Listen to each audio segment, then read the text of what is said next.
Ancestral. Ancestral.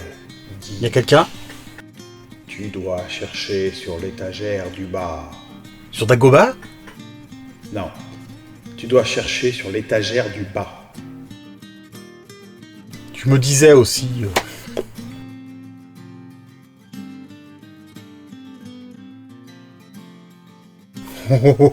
Oh, t'es un petit coquin, toi.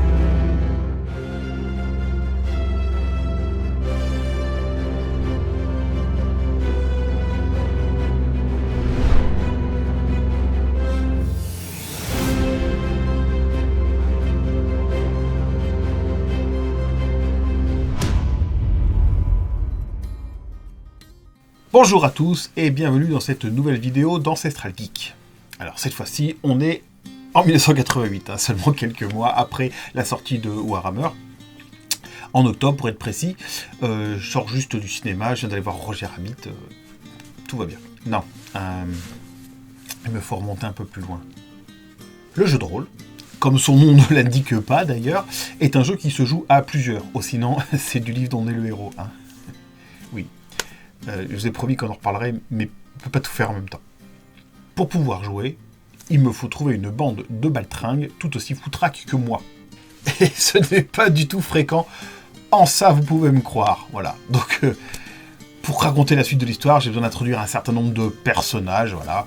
Mais comme j'ai pas trop envie de vous gâcher la surprise, je vais en garder un certain nombre sous le coude. Donc, d'un côté, imaginez un cartable. Un gros cartable Tans. Voilà, qu'avait adopté par mégarde un blondinet de 11 ans, qu'on va appeler Yo-Yo le Berserker, pour préserver son identité. Un blondinet tout maigre, qui portait un cartable colossal, genre TC comme classe à Donjons & Dragons, vous voyez.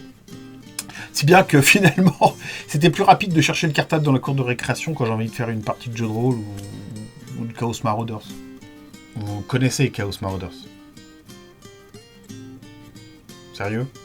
Sérieux, c'est sans fin ce truc. J'espère que vous n'êtes pas pressés. De notre côté, mon frère, que nous nommerons Laurent, notamment parce que c'est son prénom. Et c'est par lui que je vais commencer mon histoire, parce que comme tout petit frère qui se respecte, il a un anniversaire, voilà, qui se trouve être en octobre, pile poil entre l'achat de Warhammer et du set 2D. Si vous ne voyez pas du tout de quoi je veux parler, je vous invite à aller voir ma première vidéo. Donc, retour immédiat dans le magasin de jeux de rôle / reproduction d'œuvres d'art. Le vieux monsieur est toujours là, en train de feuilleter un bouquin. Aïe, mais je sais à qui il me fait penser. Le vieux libraire dans l'histoire sans fin. Oh putain, j'aurais mis le temps. Il est là. Il nous regarde. Et sans un mot, il nous tend un ouvrage de jeu de rôle au nom tellement évocateur. Star Wars, le jeu de rôle. Star Wars, le jeu de rôle, est un jeu de rôle édité en janvier 1987 par les éditions West Endgame. Voilà. Il a été traduit un an plus tard par les éditions Descartes. Le système a été créé par Greg Costikyan. On va l'appeler Greg. Voilà. Et donc Greg a créé un certain nombre de petits jeux de rôle, comme Toon, comme par exemple Paranoia, ou comme Star Wars D6, ou bien Torg. Donc, pour les connaisseurs, ça picote un petit peu quand même. Pour les autres, ça viendra, vous verrez. Paranoia, Torg, Toon. Je me demande si j'ai pas pris un calepin un petit peu trop petit. Bref, Greg nous met au point un système qui permet de retranscrire tout l'univers de Star Wars dans un système simple, élégant, efficace. Et là, à partir de maintenant, il va m'être très très difficile de vous parler de Star Wars D6 sans faire une mise au point sur Star Wars.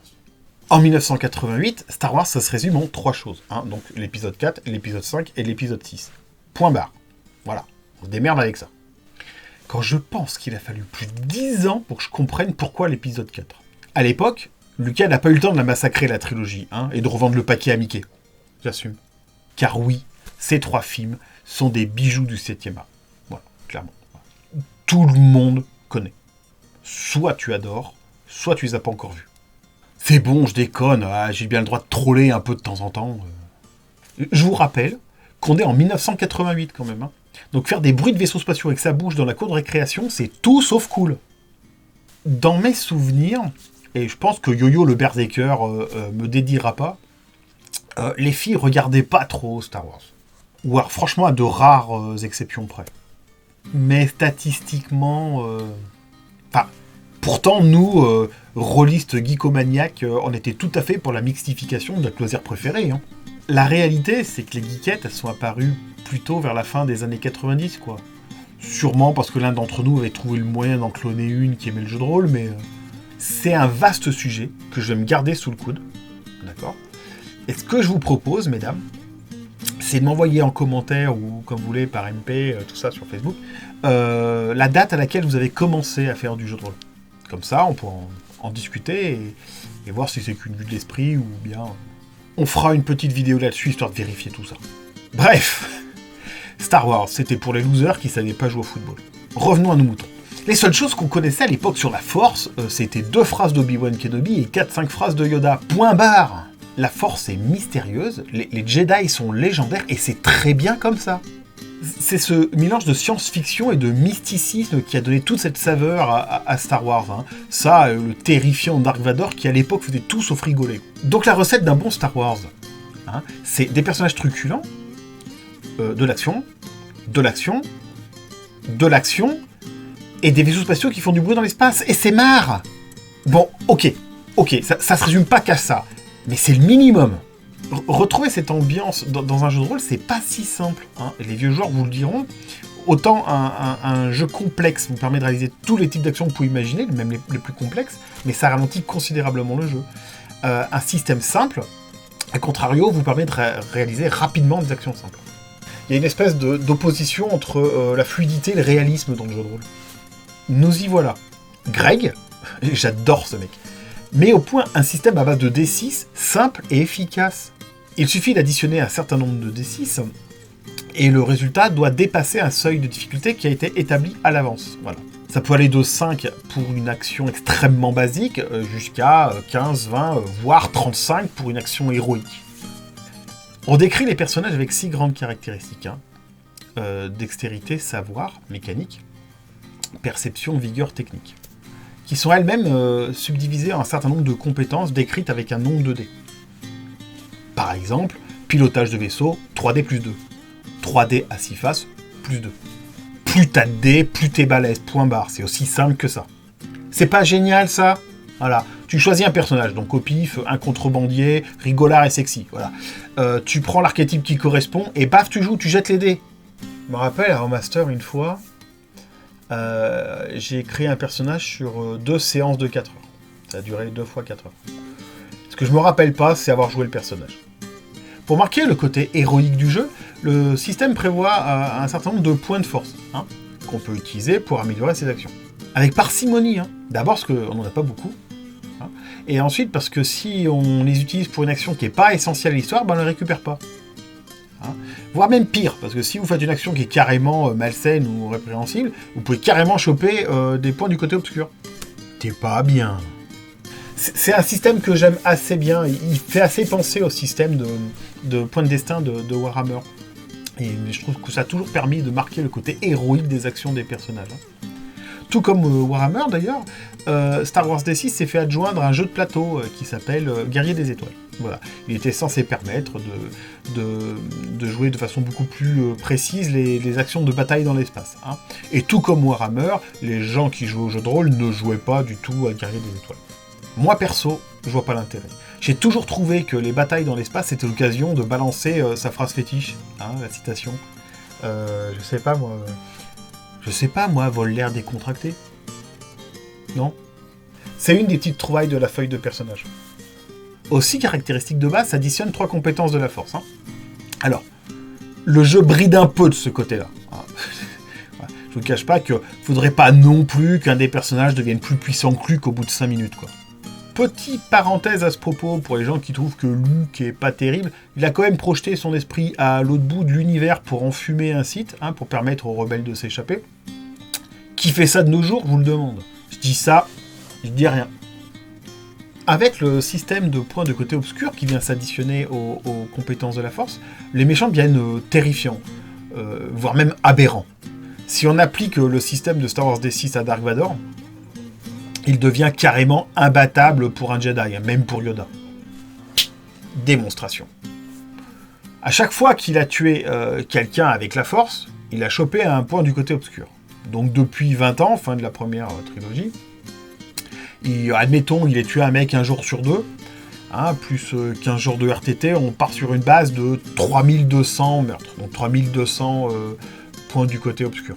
À ça, tu ajoutes les gamins qu'il a trucidés dans le temple des Jedi, et puis 2-3 contrebandiers qui avaient garé leur croiseur en double fil, et tu obtiens un total de 3246 points du côté obscur. Ce qui donne, selon sa fiche de personnage, 3256 D plus 2 en maîtrise du sabre laser. C'est évidemment ridicule, surtout que les Jedi du côté lumineux n'ont pas un système à lui opposer, et du coup, Obi-Wan a que 10 D6 à lui opposer au sabre laser, quoi. Même en étant optimiste, j'ai un gros doute. Bon, en même temps, on n'est pas censé affronter Vador, même si on a très envie. Star Wars se joue juste après la bataille de Yavin, dans la période qui va jusqu'à la bataille de Hoth. Mais on peut très largement pousser jusqu'à la bataille d'Andorre sans aucun problème. C'est très confortable pour les MJ. On est censé être de la rébellion. Ou pas. Ce monde est parfait pour imaginer des histoires. Sérieux. Paf! Vous prenez une planète, au pif. Vous collez dessus des mafieux, dirigés par une chenille démoniaque. Vous rajoutez un escadron de l'Empire à la recherche d'un container de supercarburant, le seul capable de faire fonctionner leur nouvelle flotte secrète de mini-étoiles de la mort. Vous saupoudrez avec un groupuscule rebelle qui est là pour aider les personnages à échapper à cette créature millénaire et anthropophage dont les tentacules électriques cherchent à attraper leurs petits mollets potelés. Et le tour est joué. Bref, si t'as dessous l'imagination, les scénarios s'écrivent tout seuls en fait. Vous prenez un détail de second plan dans un des films là, voilà, vous brodez autour, vous rajoutez 3-4 archétypes, et puis vous balancez vos joueurs dedans. Et de toute façon, au bout de 5 minutes, ils feront n'importe quoi. C'est ça qui est beau dans le jeu de rôle. Alors bien sûr, le jeu est complètement manichéen. Il y a le côté obscur, le côté lumineux, le bien, le mal, oui. Pour certains, c'est un des gros défauts du jeu. Pour moi, c'est juste une de ses caractéristiques. On n'est pas obligé d'évoluer tout le temps dans un monde pluraliste. J'ai pas trouvé d'antonyme plus précis, donc vous ferez avec. Moi, perso, ça me gonfle les personnages qui ont violé la sœur du héros, tué son chien et volé sa Bible. Tout ça pour 3 jours plus tard, aller boire des coups avec les victimes, ourdissant secrètement des regrets tellement sombres qu'ils en sont à commettre des bonnes actions pour rattraper leurs erreurs.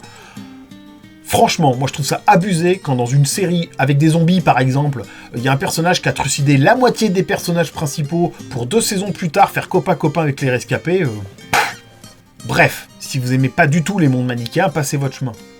Ou alors vous faites comme n'importe quel MJ qui se respecte, vous ajoutez de la subtilité dans vos scénarios, et puis vous adaptez 2-3 règles. On a droit de faire ça ? Bah évidemment qu'on a droit de faire ça. J'irai plus loin, c'est même tout l'intérêt du jeu de rôle. D'ailleurs, Greg, décidément je kiffe ce mec, a prévu un paragraphe où il vous explique qu'il faut faire ça. Si des fois vous avez besoin d'une autorisation écrite. Avec Yo-Yo, je me rappelle d'un certain nombre de parties mémorables de ce jeu. Notamment d'un Wookiee rose et d'un extraterrestre qui clignotait pour communiquer. Et de 50 000 Stormtroopers qui nous attendaient à chaque coin de couloir quand on n'allait pas dans la bonne direction. Enfin, dans la direction que le MJ avait prévue. Oui, parce qu'à l'époque, on avait un MJ un tout petit peu dirigiste. Alors, les suppléments. Rien que dans ma collection perso, j'ai 29 tomes différents. Pour citer les plus notables, le livre de base, bien sûr. Voilà. Le guide. Ultra nécessaire pour pouvoir jouer. Le guide de l'Alliance Rebelle. Excellent. Et le guide de l'Empire. Mais également des suppléments qui étaient vraiment pour détailler certains films ou certains passages des films, alors notamment celui-ci sur la bataille des Jedi. Il est super sympa. Et celui-ci, alors, il n'a pas du tout parlé aux gens qui ne connaissaient pas Star Wars à l'époque. L'héritier de l'Empire, c'est un excellent supplément qui retrace l'époque d'une série de trilogie de bouquins qui est sortie dans les années 90, que j'ai lu d'ailleurs et que je vous invite à lire, qui a été complètement renié par Mickey comme étant le monde étendu, enfin ça a même été assez renié je pense par Lucas, mais qui avait un certain nombre d'idées super intéressantes. Celui-là il est encore sous plastique, il est tout neuf. Ces suppléments étaient pas chers non plus, d'ailleurs c'est une des grandes qualités du jeu, vraiment. Le livre de base est à 139 francs et le guide est à 89 francs, soit un total de 238, quoi, quelque chose comme un peu plus de 30 € pour avoir les 2 livres de base. Et les suppléments étaient toujours à des tarifs très très très raisonnables. Pourtant ils sont la plupart du temps illustrés avec des photos du film qui avaient de la gueule, ou alors par des dessins, mais alors là pour le coup les dessins sont plutôt datés, pour rester gentil. Les scénarios étaient vraiment pas très très chers, hein. La plupart du temps, ils étaient autour de 70 francs, 68 pour celui-ci. Et ils étaient quasiment systématiquement accompagnés de cartes dépliantes en couleur, comme ça. Assez sympathique pour l'époque. Hein. On peut citer Pluie d'étoiles, Outer Space, sympa, Commandos Antipodes, tu vois, j'ai beaucoup joué. Crise dans la Cité des Nuages, La Bataille du Soleil d'Or, mais mon préféré, ça reste Chasse à l'homme sur Tatooine. Et notamment, qu'à l'intérieur, il y avait une carte magnifique de la cantina. C'était un vrai régal de jouer dessus. C'est pas beau ça. On peut quand même reprocher un certain dirigisme dans tous ces scénarios. C'est vrai qu'on ne joue pas à Star Wars D6 pour retrouver la liberté d'exploration d'un JRTM ou d'un donjon.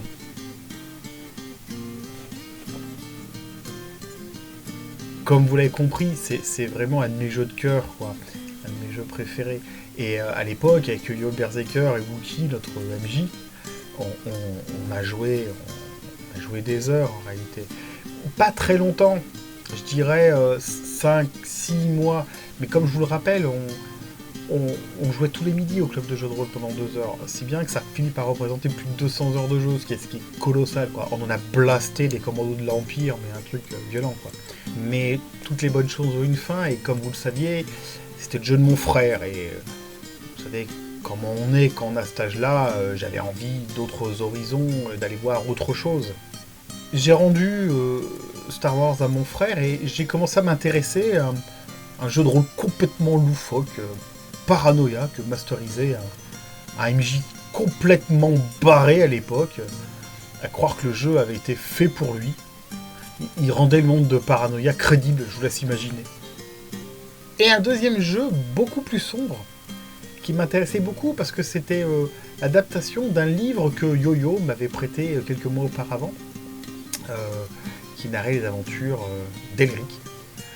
Et je parlais bien sûr de Starbringer, ce fantastique jeu de rôle en coffret.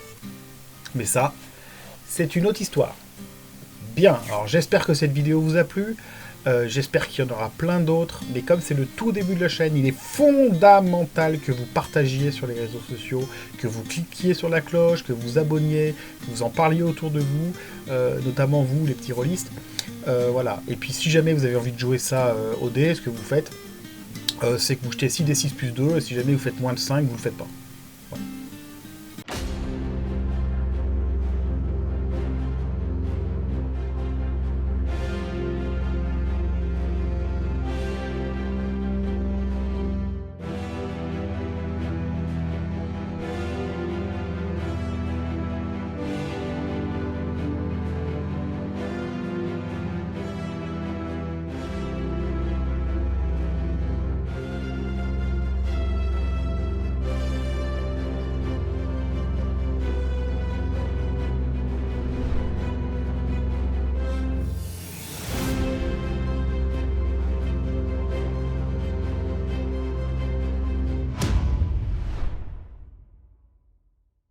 Est-ce que vous savez pourquoi est-ce que c'est les nains qui ont la bière et les elfes qui ont la magie?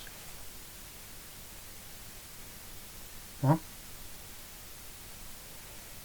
C'est parce que c'est les nains qu'on choisit en premier.